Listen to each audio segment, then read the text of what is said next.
هلا مشان علي يدوق. يلا لنشوف احلى مقطع بالفيديو كله. هلا بده يقولوا عليك مفطر. ايه يا جماعة، ها كمان من هديك السنة برمضان وقت ادوق بالفيديوهات تقولوا لي مفطر مفطر. يا جماعة نحن مسلمين، يعني عايشين ببلد بيقدم فيه صلاة المغرب، بيقدم اذان المغرب، يعني بنفطر بعد ما نكون ونحن صايمين. بنفطر يعني مثلكم، ما بنضل صايمين 24 ساعة، بنفطر. هلا انا ما اخذت لهم هون عشان ما اشرك منظر هاي، يعني بدي احطها قدام الضيوف. عليها عصرة ليمون. هيك هيك بيحب علي. ايش هالمغريات هي؟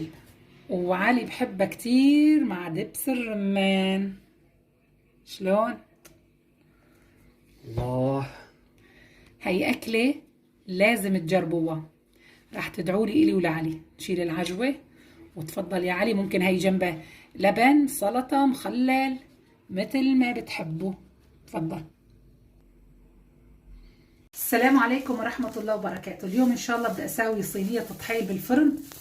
هذا هو الطحين الخروف، شايفين؟ 3 كيلو بدي أساويه. بدي أحشيه بالثوم والبقدونس والبهارات، وأساويه بزيت الزيتون. صينية بالفرن راح تطلع غير شكل. هو مفيد مغذي والطريقة كتير سهلة، طبعا راح يكون كتير طيب. هلا أول شيء بدي أساوي هدول، جبتهم لسه ما غسلتهم ولا سويت له شيء. هذا كل شيء هون في أبيض، الزوايا هدول شايفينهم بيبقى هيك في أبيض. هذا هيك كله، هذا هيك بدي أشيله بالسكينة، أنظفهم هدول بالسكينة بس على مهلنا مشان ما نجرحها، هي نفسها ما نجرحها لأن هي بدنا نحشيها. شايفين؟ وبعدين أغسلهم وأحطهم بالمصفى وأرجع لكم. خلينا نروح نخلص ونرجع. هلا هيك الطحين مثل ما انكم شايفين شلون نظفتهم وغسلتهم وتركتهم يصفوا. هيك شايفين؟ هيك بده يكونوا نضاف هيك، شايفين؟ وهذا اللي طلع منهم هذا كله للكب.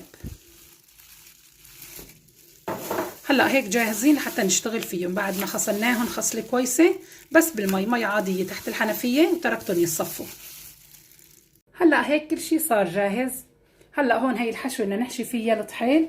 هي بقدونس، انا هون عندي 3 باقات بقدونس، 3 باقات كبار، لاني انا هون عندي الطحين 3 كيلو. وهون عندي توم، يعني شي 4 روس توم كبار كمان بده يكونوا مثل ما انكم شايفين. وهون عندي البهارات، شويه جوز الطيب وكبش قرنفل مطحونين، درة صغيرة يعني براس المعلقة الصغيرة. هون عندي البهار ال7 بهارات، معلقة كبيرة مسح او البهار الاسود كمان بيصير. كزبرة يابسة معلقتين كبار، يعني بدها كزبرة كتير. فلفلة حمراء مطحونة كمان معلقتين كبار. ملح حسب الرغبة. وهي هون زيت الزيتون. واذا في كزبرة الخضرة كمان بنحط باقة كمان تطلع كتير طيبة، بس انا ما عندي. بس طبعا هي بالاضافة للكزبرة اليابسة ما بصير بلاها. هلا بدي اروح افرمه للبقدونس وارجع افرموه ناعم خشن، ما في مشكلة. هلا هيك بسم الله الرحمن الرحيم صار كل شيء جاهز. هي الثوم، هذا الثوم المفرز بتلاقوا رابطه تحت الفيديو، والمكونات كلها كمان ان شاء الله بتلاقوها تحت الفيديو. بسم الله. الملح، هاي الفليفله، الكزبره، البهار، وهي جوز الطيب وكبش قرنفل. هلا هدول نخلطهم كتير كويس مع بعضهم. بدي بس الثوم يفك شوي.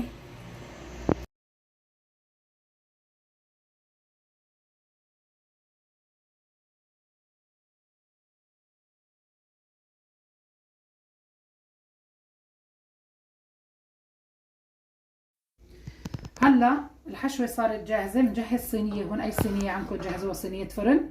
وبدنا نبدا مثل ما قلت بسكينه هيك بس بنفتح بس مشان نقدر نحشيها، يعني فتحه صغيره هيك. بسم الله ما انكم شايفين. وبنبدا قد ما بنحسن بنعبيها. هلا لو فتحنا فتحه صغيره بايدنا هيك بنحسن ندخل لجوا اكثر بدون سكينه.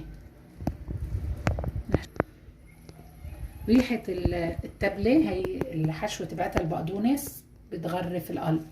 بدنا نحشيهم كلياتهم ونصفهم بالصينية ونرجع. هيك صارت الصينية جاهزة. شوفوا لي على هالمنظر. هيك لسه ما استوت، ما انحطت بالفرن وبتشهي.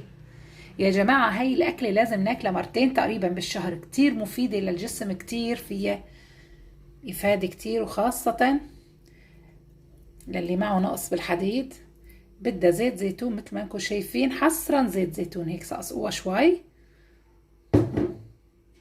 شايفين هيك. هذا هلا الزيت الطحيل بيشرب منه كمان. هلا بدي احطها بالفرن، بدي ادخلها على الفرن على درجة حرارة 180. بنشغل من فوق وبنشغل من تحت، وطبعا بدي اغطيها بورق الزبدة والسلوفان.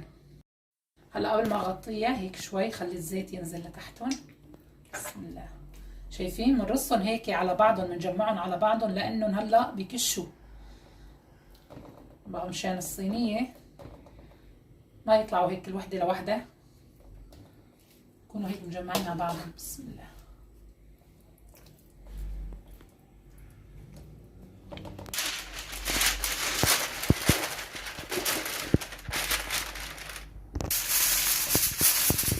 هلا هيك صارت جاهزة، بنشوف شو قد تطول بالفرن لما تستوي ان شاء الله.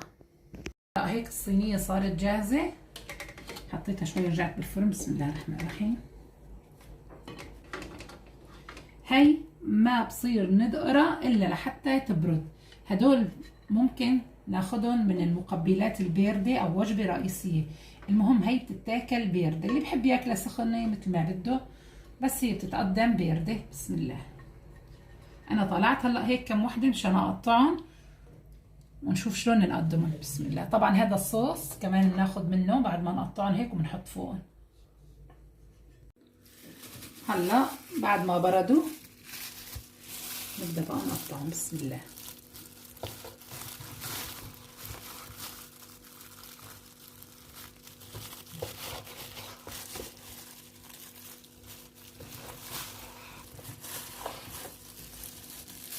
شايف الحشوة؟ شي بشهي بيغرف القلب.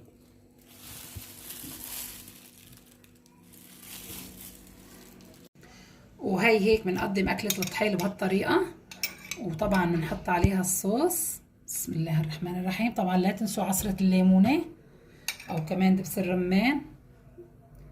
هيك شايفين؟ هيك بتتقدم بالمطاعم بهالطريقة مثل ما قلت لكم. بتصير طبق أساسي، وجبة رئيسية، أو مقبلات باردة.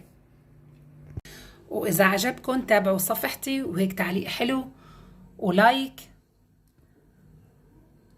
شي بشهي. السلام عليكم ورحمة الله وبركاته.